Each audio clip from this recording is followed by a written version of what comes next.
ప్రేక్షకులందరికీ నమస్కారం. ఈరోజు అనగా 2026 మార్చి 17 మంగళవారం రోజు గోచార రీత్యా మిథున రాశి వారికి కలగబోయే శుభ ఫలితాలు, అలాగే చేయాల్సిన పరిహారం గురించి ఇప్పుడు తెలుసుకుందాం. పూర్తి వివరాలని తెలుసుకునే ముందు మీరు ఏమైనా సమస్యలతో బాధపడుతుంటే వాటి పరిష్కారం కోసం మీరు మా గురువు గారి 8074222517 నెంబర్కి కాల్ చేసి మీ సమస్యలకి తగిన పరిష్కారం పొందండి. ఖచ్చితంగా మీ సమస్య పరిష్కారం అవుతుంది. అలాగే మీరు మొదటిసారి మా ఛానల్ని చూస్తున్నట్లయితే వెంటనే సబ్స్క్రైబ్ చేసుకోండి. ఇక పూర్తి వివరాల్లోకి వెళ్తే, నవమ స్థానంలో సంచరిస్తున్న చంద్రుని ప్రభావం వల్ల మిథున రాశి వారికి వృత్తిలో మీ నైపుణ్యం ఈరోజు పరీక్షించబడుతుంది. మీరు ఆశించిన ఫలితాలని పొందాలంటే పూర్తి ఏకాగ్రతతో మీ ప్రయత్నాన్ని కొనసాగించాలి. క్రమశిక్షణతో పనిచేస్తే మంచి గుర్తింపు దక్కుతుంది. గతంలో చేసిన పెట్టుబడులు ఇప్పుడు ఆదాయంలో పెరుగుదలగా కనిపించవచ్చు.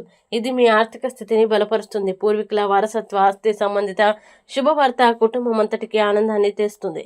ఇంట్లో ఉత్సాహభరితమైన వాతావరణం నెలకొంటుంది. ప్రేమ విషయాల్లో ఈరోజు రొమాంటిక్ భావనలు పరస్పరం పంచుకుంటారు. జీవిత భాగస్వామి ప్రేమాభిమానాల పరాకాష్ఠని మీరు అనుభవిస్తారు. అయితే సమయాన్ని సరిగ్గా వినియోగించుకోవడం చాలా ముఖ్యం. అనవసర విషయాలపై ఎక్కువ సమయం కేటాయిస్తే పనుల ఆలస్యం కావచ్చు. దాంతో మీ మూడు దెబ్బతినే అవకాశం ఉంది. విద్యార్థులు తమ సీనియర్లతో వాగ్వాదాలకి దూరంగా ఉండాలి. కోపాన్ని నియంత్రించుకోవడం మంచిదే. ఈరోజు అనుకున్న విధంగా ఫలించకపోతే 7 రకాల గింజలతో రొట్టెలు తయారు చేసి పక్షులకి తినిపించండి. ఇది శుభ ఫలితాలని ఆకర్షిస్తుంది.